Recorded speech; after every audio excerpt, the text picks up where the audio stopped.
You can ignore a sound, but not the feeling that something is watching you. My name's Aaron.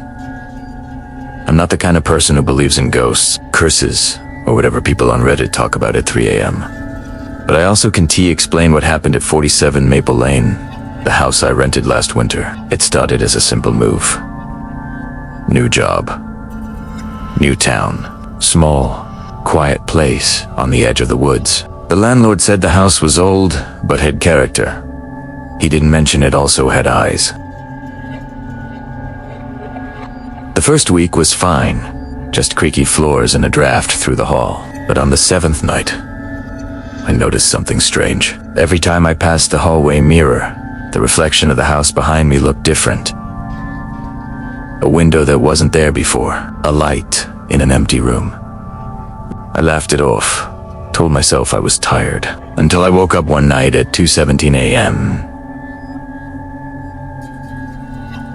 to the sound of footsteps above me. Slow. Heavy. The ceiling dust fell as someone or something walked across the attic. But here's the thing. The attic didn't exist. The realtor told me there was no second floor. The next morning, I checked. Anyway, behind a small trapdoor in the hallway's ceiling, I found stairs. Rotten, steep, covered in dust. When I climbed them, my flashlight flickered, but I could see enough. There was an attic, and someone had been living there. There was a mattress, a blanket, empty food cans, and on the wall, written in red ink, "Grita, then stop looking at me." I went cold. It wasn't written once, it was written over and over, dozens of times. Like whoever wrote it was desperate. I ran back downstairs. Called the police. They searched the attic, the woods, the property. Found nothing. But that night, when I came home, the writing was gone. Completely clean walls. Like it had never been there. I should have left. I know that now. But I didn't. I stayed one more night. And that's when the whispering started. At first, I thought it was the wind, a soft humming through the air vents.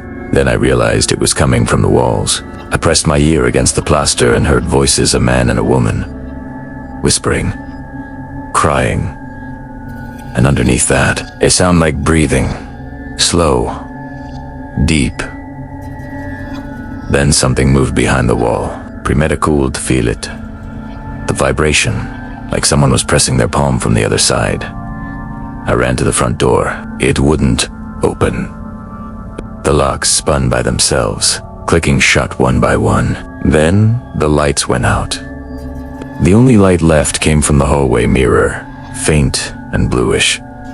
And in that reflection, I saw the house, but not as it was. The wallpaper was torn, the furniture burned, and behind me stood a man with hollow eyes, watching me breathe. When I turned around, no one. But the mirror didn't lie. I broke the lease the next morning. When the moving truck came, the driver asked if I wanted the mirror loaded too. I told him there was no mirror in the house. He looked confused. "It's right there," he said. And when I looked, it was leaning against the wall, perfectly clean, except for one handprint, pressed from the inside.